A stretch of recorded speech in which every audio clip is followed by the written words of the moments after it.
Hathers. Welcome to Hathers Nation, DHS's student broadcast. I'm your host, Jenna Saltzman, here with Shreya. Today is October 15th, 2021. It has been a very busy week at DHS. On Wednesday, 9th through 11th graders were taking the PSAT. During that time, seniors were busy doing senior traditions. Let's see a video about that event. So the seniors are doing their kind of class photos. We did some on the turf and in the bleachers, and then we, on the wall over there, we put our handprints so we could be remembered.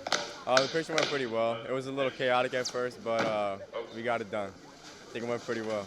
We also got to fill out our form to get our cap and gown, and now we are painting our hands and putting them on the wall. So great memories, beautiful day. We're doing senior activities. Right, we're getting our put our handprint on the wall, and we took some pictures of it. This is so awesome. Yes, right. Class of 2022. Yes, yes. That looks like a lot of fun. I can't wait until I'm a senior. Until then, I can enjoy the great classes at DHS. There's so many opportunities to learn what career you're interested in pursuing. Earlier this week, a couple of classes were taking advantage of the beautiful weather. And when I call your color, you're gonna switch sides. When it goes up, ready? So blue, go ahead, blue, switch. Oh, blue, switch. Tuesday for child development, we played games to learn like certain things that we're gonna do with the preschoolers. The certain games we played helps now with like their gross motor skills. So the games we did, we're gonna end up teaching to preschoolers and making like lesson plans. We played red light, green light, bulldozers and builders, noodle tag. So we learned about preschoolers like development physically right now, and we're also gonna be learning about their intellectual growth too. We're teaching toddlers, so we have to know how it would feel to be like them. So basically we have to sit in small chairs and small desks, or we can sit in bean bags. I personally took this class because I like learning about these things. Like I like learning about like the children and how they grow. And it could also be helpful if you're going like into something doing with children. So I know for me, I'm going into something like pediatrics.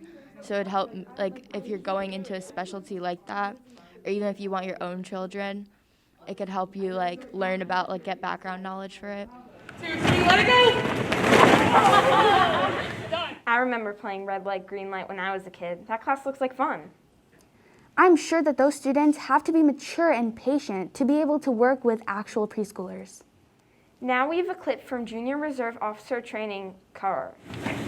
Right, face. Left, face.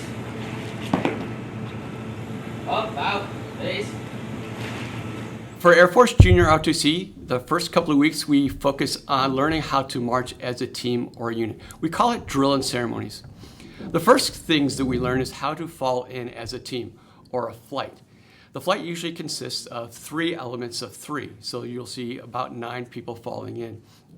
Once they fall in, we teach them how to open ranks for an inspection. Open ranks, march.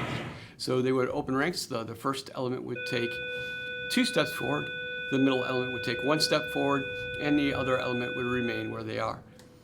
We do this so that we can go through and do a uniform inspection. After the uniform inspection, we would close ranks. That would mean bringing them back together.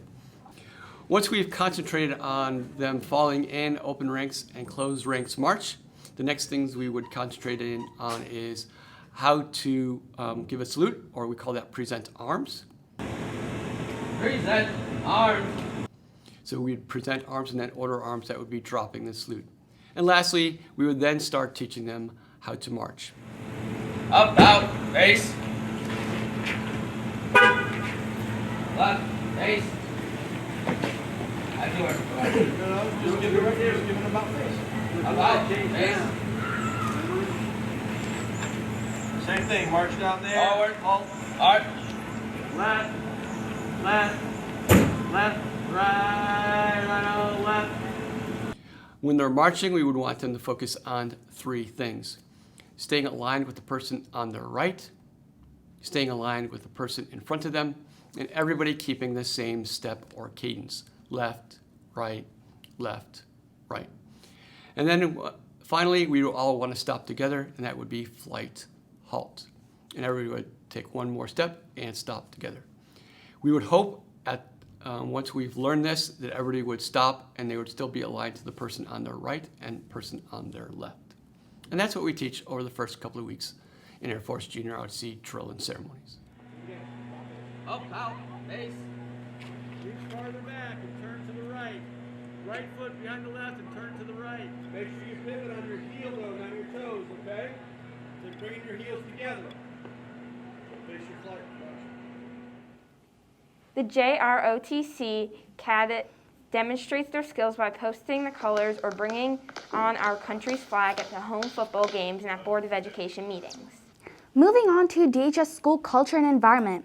The hallways of DHS have billboards, posters, and showcases of DHS's many accomplishments, activities/clubs, and classroom work/projects.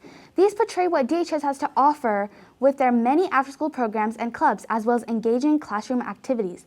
These billboards may also show off student accomplishments and achievements, whether it be from clubs or in school activities like ROTC and peer leadership. Back to you, Jenna. Students, teachers, and staff are encouraged to wear masks to protect against the spread of COVID-19. But what happens to our discarded, damaged, or dirty paper masks? Hopefully we trash them properly and use new ones as needed. Unfortunately, like everywhere else in the nation, DHS is seeing a trend in mask littering, causing an eyesore and making DHS look dirty.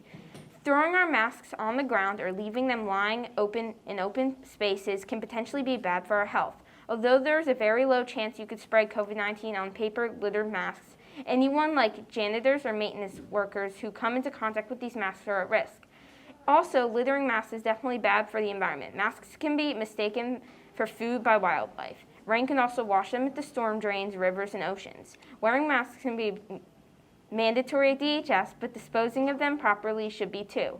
We should remember when we remove our paper masks to make an effort to dispose of them in the trash or in your pockets or book bags to be thrown away later. Let's keep DHS clean and safe and show some DHS pride. Now for some district news. As the population of Danbury increases, the space in schools is decreasing. To combat this, the new superintendent, Mr. Walston, has been planning the construction of a new elementary and middle school. Construction has also been started on a new addition to Ellsworth Avenue Elementary School in order to add 7 new classrooms. They also have plans to add a career academy, though that may be quite far into the future as it is projected to cost around $99 million. The issue is planned to be discussed at an upcoming Sites and Facilities Committee meeting, according to Mr. Walston. Another approach being considered is a combined middle and high school, though that is only an idea at the moment. In other district news, last week, Danbury Citywide PTO held a Meet the Candidates Forum, where school board and mayoral candidates shared their position on various issues. Students were the main topic of the evening. Among other topics, candidates discussed Danbury School's population, considerations for a charter school, and how to fund our district. The meeting got heated at times as passionate audience members loudly shared their opinions. You can watch the entire forum to learn about various candidates on Hatters TV. Danbury native Crystal Taff was just recently appointed District's Assistant Director of Special Education. Taff was a citizen born and raised in Danbury who attended Danbury High School and got a master's degree at Northwestern University in speech and a Master of Arts in Learning Disabilities. Taff is a firm believer in better education and resources for those with learning disabilities. She believes that even with Danbury schools having many programs and groups for students with disabilities, there's still more to be done. Approximately 15% of the student population is identified as having special needs, and those numbers keep on going up. Now, the weather for the weekend. Fall is here. You can start seeing the leaves change colors around DHS and throughout the area. If you're going to check out the leaves this weekend, Sunday looks like your best day. There's rain in the forecast for Saturday afternoon, and Sunday is mostly sunny with a high of 63 degrees. Enjoy the weekend. Back to Jenna. Make sure to support your Hatters athletes. Today at 4, volleyball is playing Staples at 4 p.m. Boys soccer plays Bridgeport Central at 4:30 p.m. and tomorrow football will play Staples at 2 p.m. That is all for our student announcements. Have a great day.